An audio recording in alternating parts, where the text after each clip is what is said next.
नमस्ते दोस्तों, आपका स्वागत है नाइट हॉरर कहानियन पर।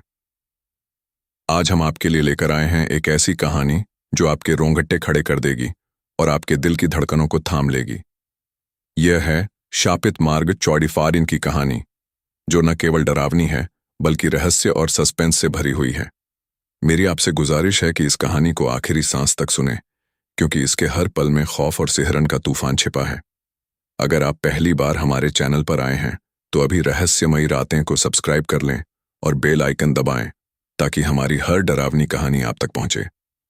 तो बिना समय गंवाए चलिए डूब जाते हैं इस भयानक कहानी की गहराई में। रात का सन्नाटा ऐसा था कि सुई गिरने की आवाज भी गूंज जाए।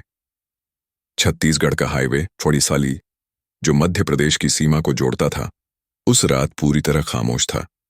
आसमान में चांद की रोशनी गायब थी और सड़क पर सिर्फ काला अंधेरा पसरा था।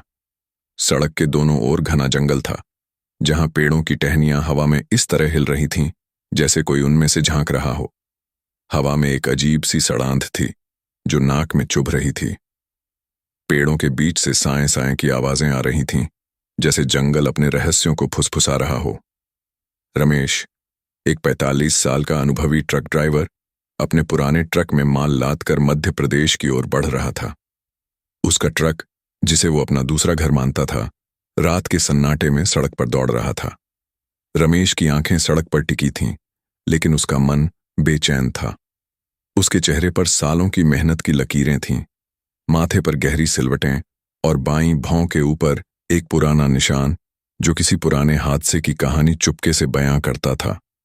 उसकी आंखें नींद की कमी से लाल थीं, लेकिन वो सड़क पर टिकी रहती थीं, जैसे वो दुनिया का कोई और कोना देखना ही नहीं चाहता था।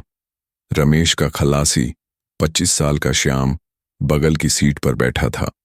श्याम इस लाइन में नया था, लेकिन जंगल की कहानियों से वाकिफ था। उसका चेहरा साफ और दुबला पतला था। आंखों में एक हल्का सा डर था, जो गांव से निकलकर शहर की दुनिया में आए किसी नौजवान की निशानी था। श्याम का गांव बस्तर के पास था, जहां वो अपने परिवार के साथ खेती करता था। लेकिन गांव में काम कम और सपने बड़े थे, इसलिए वो रमेश के साथ ट्रक में आ गया। श्याम को रमेश में एक बड़ा भाई दिखता था और वो उसकी हर बात मानता था, लेकिन रात के सफर में वो हमेशा खिड़की से बाहर देखता, जैसे उसे कुछ दिखने की उम्मीद हो। भैया, ये रास्ता ठीक नहीं लग रहा, श्याम ने धीरे से कहा। उसकी आवाज में हल्का डर था। रमेश ने हंसकर टाल दिया। अरे छोटू, डरने की क्या बात, ये सब ढाबों की गप्पे हैं। मगर रमेश का दिल भी कहीं न कहीं बेचैन था। हाईवे 44 की बदनामी दूर दूर तक फैली थी। ड्राइवरों की बातें, ढाबों की गपशप, सब एक ही बात की ओर इशारा करती थीं। ये रास्ता शापित है। कहते हैं इस हाईवे पर रात को अजीब अजीब चीजें होती हैं। कोई कहता यहां गाड़ियां अपने आप रुक जाती हैं। कोई कहता सड़क पर एक औरत का साया दिखता है, जो सालों पहले एक हादसे में मर गई थी। कोई कहता रात को यहां रेडियो अपने आप चल पड़ता है और कभी कभी दूर से औरत की रोने की आवाज आती है। रमेश को यह सब बकवास लगता था, लेकिन आज रात की खामोशी उसे अंदर तक सिहरा रही थी।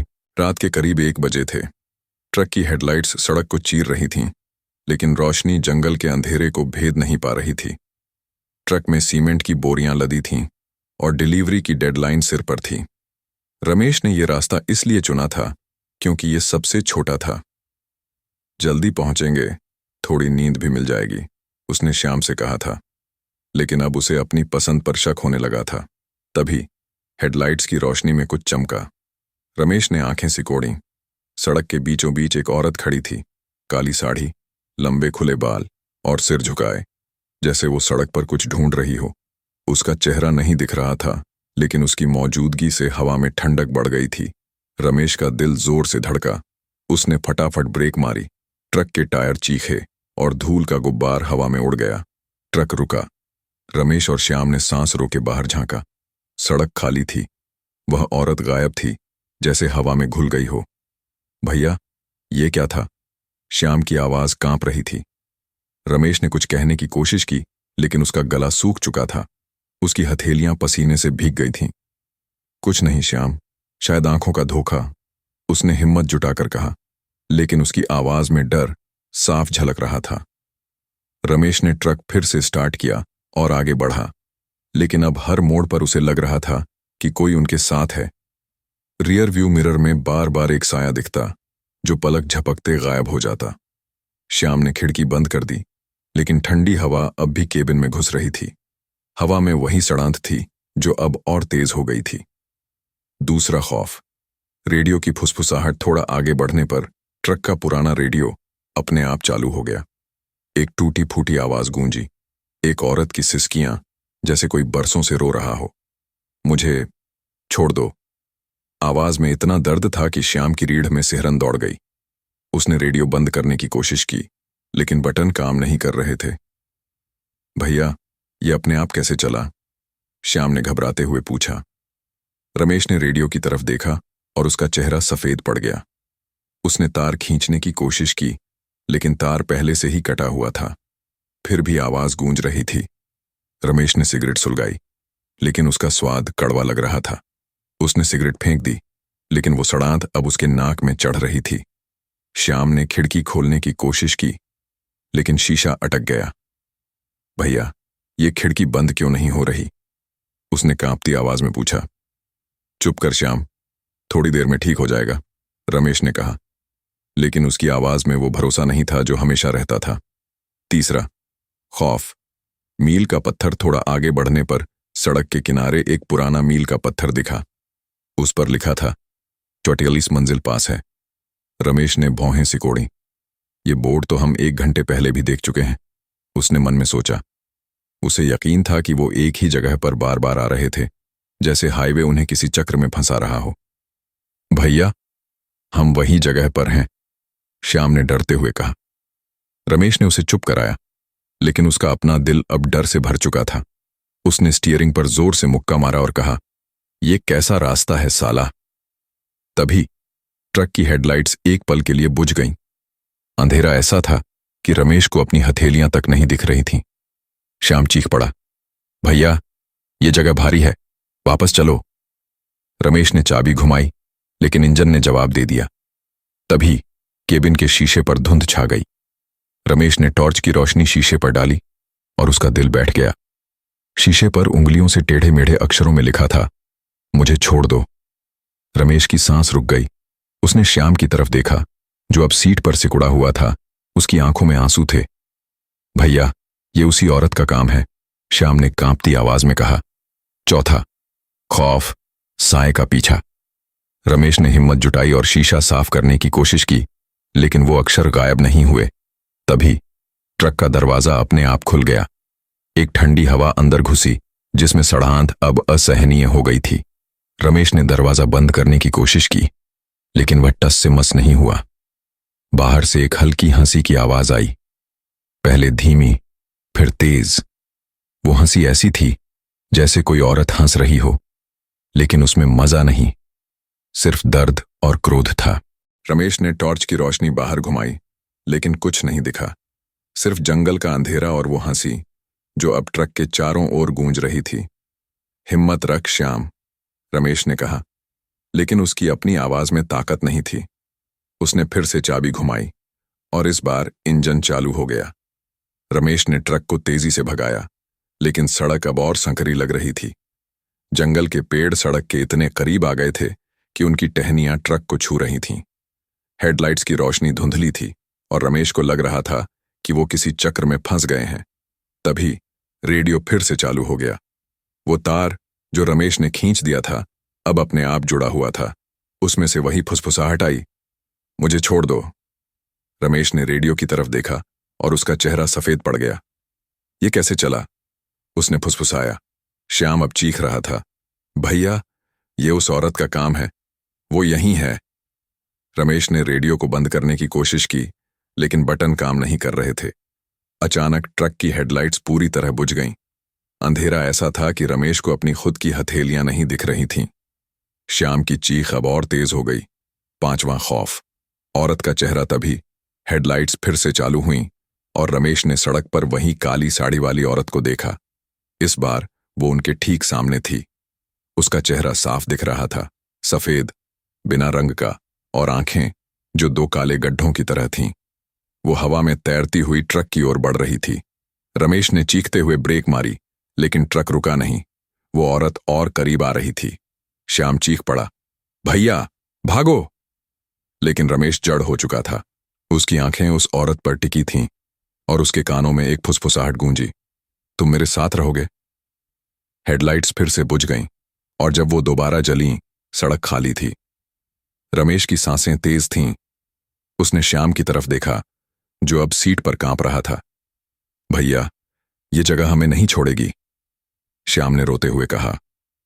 रमेश ने हिम्मत जुटाई और ट्रक को फिर से भगाया, लेकिन अब हर मोड़ पर उसे लग रहा था कि वो औरत उनके साथ है।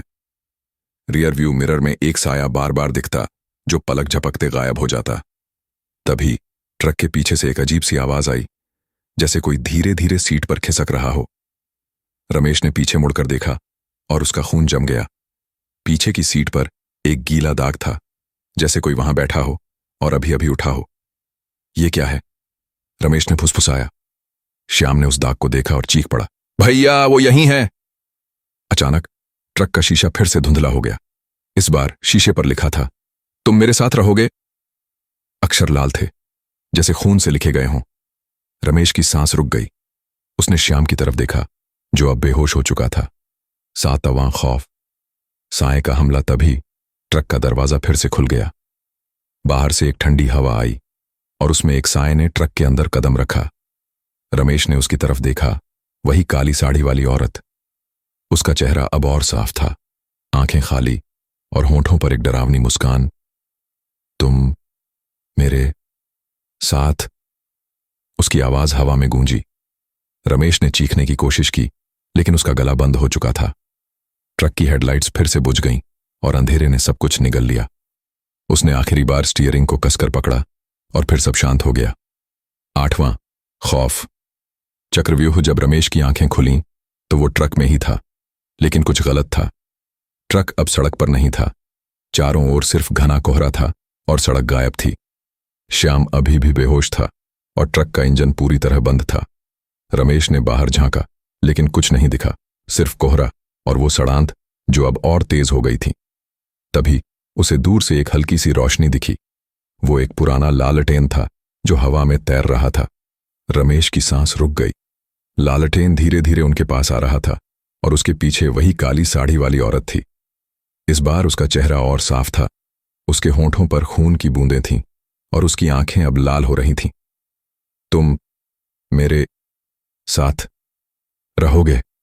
उसकी आवाज अब और तेज थी, जैसे वो रमेश के दिमाग में घुस रही हो। रमेश ने ट्रक का दरवाजा खोलने की कोशिश की, लेकिन वो जाम था। उसने श्याम को जगाने की कोशिश की, लेकिन श्याम की सांसें अब धीमी हो रही थीं। नौवां खौफ। सच्चाई का खुलासा। रमेश ने हिम्मत जुटाई और टॉर्च जलाकर बाहर निकला। कोहरा इतना घना था कि टॉर्च की रोशनी भी बेकार थी। तभी उसे एक पुराना मील का पत्थर दिखा। उस पर लिखा था, चौथाई सी मंजिल पास है। लेकिन इस बार पत्थर पर कुछ और भी लिखा था, यहां से कोई नहीं निकलता। रमेश का दिल बैठ गया। उसने पीछे मुड़कर देखा और वो औरत अब ठीक उसके पीछे थी। उसकी आंखें अब और भयानक थीं और उसकी मुस्कान अब एक दानवी हंसी में बदल चुकी थी। तुम मेरे साथ रहोगे, उसने कहा, और उसकी आवाज में अब दर्द नहीं, क्रोध था। रमेश ने भागने की कोशिश की, लेकिन उसके पैर जमीन से चिपक गए थे। उसने देखा कि सड़क अब पूरी तरह गायब थी और वो एक पुराने कब्रिस्तान में खड़ा था। चारों ओर पुरानी कब्रें थीं और हर कब्र पर एक नाम लिखा था, उन ड्राइवरों के नाम जो इस हाईवे से कभी वापस नहीं लौटे। रमेश ने आखिरी बार हिम्मत जुटाई और चीखा, तू कौन है? हमें क्यों तंग कर रही है? वो काली साड़ी वाली औरत हंसी और उसकी हंसी जंगल में गूंज गई।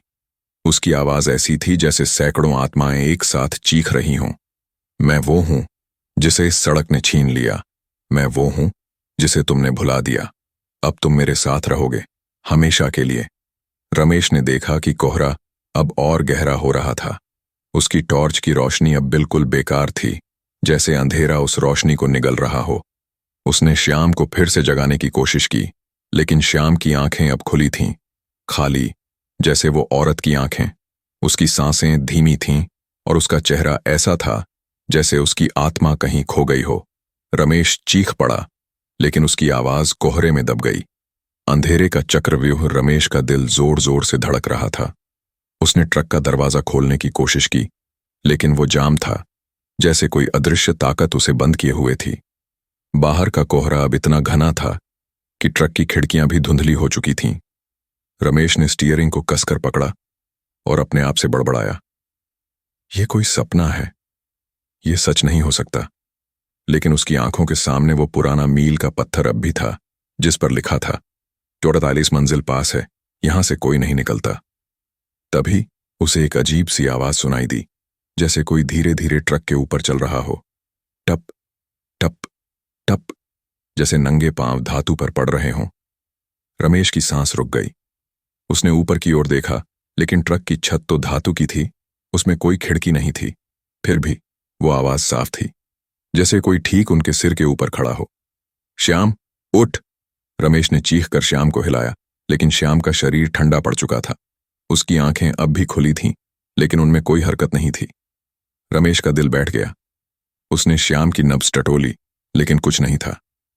नहीं, नहीं, ये नहीं हो सकता, रमेश ने चीखा और उसकी आवाज ट्रक की केबिन में गूंज कर लौट आई। तभी ट्रक का शीशा फिर से धुंधला हो गया। इस बार उस पर नए अक्षर उभरे। तुम मेरे हो। अक्षर लाल थे, जैसे खून से लिखे गए हों, और उनमें से बूंदें टपक रही थीं। रमेश की हथेलियां पसीने से भीग चुकी थीं। उसने शीशा साफ करने की कोशिश की, लेकिन वो अक्षर गायब नहीं हुए, बल्कि वो और साफ हो गए, जैसे कोई अदृश्य हाथ उन्हें बार बार लिख रहा हो। साए का नाच अचानक ट्रक का दरवाजा फिर से खुल गया। एक ठंडी हवा अंदर घुसी, जिसमें वो सड़ांत अब इतनी तेज थी कि रमेश का सिर चकराने लगा। हवा के साथ एक हल्की सी हंसी गूंजी, वही हंसी जो अब ट्रक के चारों ओर चक्कर काट रही थी। रमेश ने टॉर्च की रोशनी बाहर घुमाई, लेकिन कोहरा इतना घना था कि कुछ दिखाई नहीं दे रहा था। तभी कोहरे के बीच से एक लालटेन की हल्की सी रोशनी उभरी। वो लालटेन हवा में तैर रही थी, जैसे कोई उसे पकड़े हुए हो। रमेश की सांस रुक गई। लालटेन धीरे धीरे ट्रक की ओर बढ़ रही थी, और उसके पीछे वही काली साड़ी वाली औरत थी। इस बार उसका चेहरा और भयानक था। उसके होंठों पर खून की बूंदें थीं, और उसकी आंखें अब पूरी तरह लाल हो चुकी थीं, जैसे उनमें आग जल रही हो। उसकी साड़ी हवा में लहरा रही थी, लेकिन उसके पैर जमीन को नहीं छू रहे थे। वो हवा में तैर रही थी, और उसकी मुस्कान अब एक दानवी हंसी में बदल चुकी थी। तुम मेरे साथ, उसकी आवाज रमेश के दिमाग में गूंज रही थी, जैसे वो उसके अंदर घुस रही हो। रमेश ने चीखने की कोशिश की, लेकिन उसका गला बंद हो चुका था। उसने ट्रक का इंजन फिर से स्टार्ट करने की कोशिश की, लेकिन चाबी घूमी ही नहीं। ट्रक जैसे मर चुका था। कब्रिस्तान की सैर अचानक कोहरा हल्का हुआ, और रमेश ने देखा कि वो अब सड़क पर नहीं था। ट्रक एक पुराने कब्रिस्तान के बीचों बीच खड़ा था। चारों ओर टूटी फूटी कब्रें थीं, जिन पर पुराने ड्राइवरों के नाम लिखे थे। वे ड्राइवर जो इस हाईवे से कभी वापस नहीं लौटे। कब्रों पर पड़े पत्थरों पर खून के धब्बे थे, और कुछ कब्रों से धीमी धीमी सिसकियां सुनाई दे रही थीं। रमेश का शरीर कांप रहा था। उसने श्याम की तरफ देखा, जो अब भी सीट पर सिकुड़ा हुआ था, लेकिन अब श्याम की आंखें बंद थीं, और उसका चेहरा पूरी तरह सफेद पड़ चुका था। रमेश ने उसे फिर से हिलाया, लेकिन इस बार श्याम का शरीर भारी लग रहा था, जैसे वो कोई मृत शरीर हो। तभी कब्रिस्तान में एक अजीब सी हलचल हुई। कब्रों से धीरे धीरे साए उठने लगे। वे साए इंसानों की तरह थे, लेकिन उनके चेहरे धुंधले थे। कुछ के हाथों में पुराने टायर थे, कुछ के पास ट्रक के पुर्जे। वे सब रमेश की ओर बढ़ रहे थे, और उनकी आंखों में वही लाल चमक थी जो उस औरत की आंखों में थी। तुम मेरे साथ रहोगे? उनकी आवाजें एक साथ गूंजी, और रमेश को लगा कि उसका दिमाग फट जाएगा। उसने भागने की कोशिश की, लेकिन उसके पैर जमीन से चिपक गए थे। उसने देखा कि कब्रिस्तान के बीच में एक खाली कब्र थी, जिस पर उसका नाम लिखा था, रमेश, ट्रक ड्राइवर, 2025। आखिरी कोशिश। रमेश ने आखिरी बार हिम्मत जुटाई। उसने अपनी जेब से एक पुराना ताबीज निकाला, जो उसकी मां ने उसे दिया था। ये मुझे बचाएगा, उसने बड़बड़ाया और ताबीज को कसकर पकड़ लिया। उसने जोर से चीखा, मुझे छोड़ दो। तभी एक तेज हवा का झोंका आया और वो औरत उसके ठीक सामने थी। उसकी आंखें अब और भयानक थीं और उसका चेहरा अब इंसानी नहीं लग रहा था। उसकी साड़ी से खून टपक रहा था और उसकी उंगलियां लंबी और नुकीली हो चुकी थीं। कोई नहीं बचता, उसने कहा, और उसकी आवाज में अब सिर्फ नफरत थी। रमेश ने ताबीज को उसकी ओर फेंका। ताबीज हवा में चमका और एक तेज रोशनी फैली। वो औरत चीखी और उसकी चीख इतनी भयानक थी कि कब्रिस्तान की कब्रें हिलने लगीं। कोहरा एक पल के लिए छंट गया और रमेश ने देखा कि वो फिर से हाईवे 14 पर था। ट्रक का इंजन चालू था और श्याम अब भी सीट पर सिकुड़ा हुआ था। क्या ये अंत था? रमेश ने ट्रक को तेजी से भगाया। उसकी सांसें तेज थीं और उसका दिल अब भी धक धक कर रहा था। उसने श्याम को हिलाया और इस बार श्याम की आंखें खुलीं। भैया, हम कहाँ हैं? श्याम ने कांपती आवाज में पूछा। बाहर निकल रहे हैं श्याम, बस थोड़ा और, रमेश ने कहा, लेकिन उसकी आवाज में अब भी डर था। तभी रमेश ने रियर व्यू मिरर में देखा। पीछे की सीट पर वही गीला दाग था और उसमें से अब खून टपक रहा था। रमेश की सांस रुक गई। उसने श्याम की ओर देखा और श्याम की आंखें फिर से खाली थीं। भैया, वो मेरे साथ है, श्याम ने फुसफुसाया और उसकी आवाज अब उसकी नहीं थी। ट्रक की हेडलाइट्स फिर से बुझ गईं और अंधेरे में एक हंसी गूंजी। रमेश ने चीखने की कोशिश की, लेकिन उसकी आवाज खामोश हो गई। सुबह की सैर अगली सुबह हाईवे 44 पर रमेश का ट्रक खाली पड़ा था। इंजन ठंडा था और केबिन में सिर्फ एक गीला दाग था जिसमें खून की बूंदें थीं। श्याम और रमेश का कोई निशान नहीं था। ढाबों पर ड्राइवरों ने एक नई कहानी शुरू की, हाईवे 44 की उस औरत की जो हर रात एक नए शिकार की तलाश में भटकती है। कहते हैं वो औरत अब भी उस हाईवे पर तैरती है और हर ट्रक ड्राइवर को अपने साथ ले जाती है। कुछ ढाबों पर लोग फुसफुसाते हैं कि रमेश और श्याम अब उस औरत के साए का हिस्सा हैं। कोई कहता है कि रात को हाईवे 44 पर एक पुराना ट्रक दिखता है जिसके शीशे पर खून से लिखा होता है, तुम मेरे साथ रहोगे। दोस्तों, ये थी शापित मार्ग 44 की कहानी। क्या रमेश और श्याम उस शापित हाईवे से निकल पाए या वो उस औरत के साए में हमेशा के लिए खो गए? अगर आप इस कहानी का अगला हिस्सा सुनना चाहते हैं तो कमेंट में बताएं। क्या आपको लगता है कि कोई इस हाईवे से बच सकता है? अपनी राय जरूर शेयर करें। अगर आपको ये कहानी पसंद आई तो रहस्यमयी रातें चैनल को अब भी सब्सक्राइब करें और बेल आइकन दबाएं ताकि हमारी हर डरावनी कहानी आप तक पहुंचे। अपनी राय कमेंट में जरूर बताएं और अगर आपके पास कोई डरावनी कहानी है तो हमें लिख भेजें। मिलते हैं अगली कहानी में। तब तक रात के सन्नाटे से बचकर रहें, सब्सक्राइब करें और नाइट हॉरर कहानियन की दुनिया में खो जाएं। दोस्तों, इस कहानी का अगला पार्ट हम कल आपके लिए लेकर आएंगे। अगर आपको इस कहानी में रुचि है या अच्छी लग रही है तो इस कहानी के अगले पार्ट को देखने के लिए चैनल को सब्सक्राइब कर लीजिए ताकि जब हम इसका नया पार्ट लेकर आए तो आपको नोटिफिकेशन आ जाए। और इसका अगला पार्ट बहुत ही अच्छा और डरावना और खौफनाक रहेगा। चलिए मिलते हैं फायर इसके नेक्स्ट पार्ट में, जो कि हम कल लेकर आएंगे। जब तक के लिए खुदा हाफिज, टाटा, बाय बाय, शुभ रात्रि।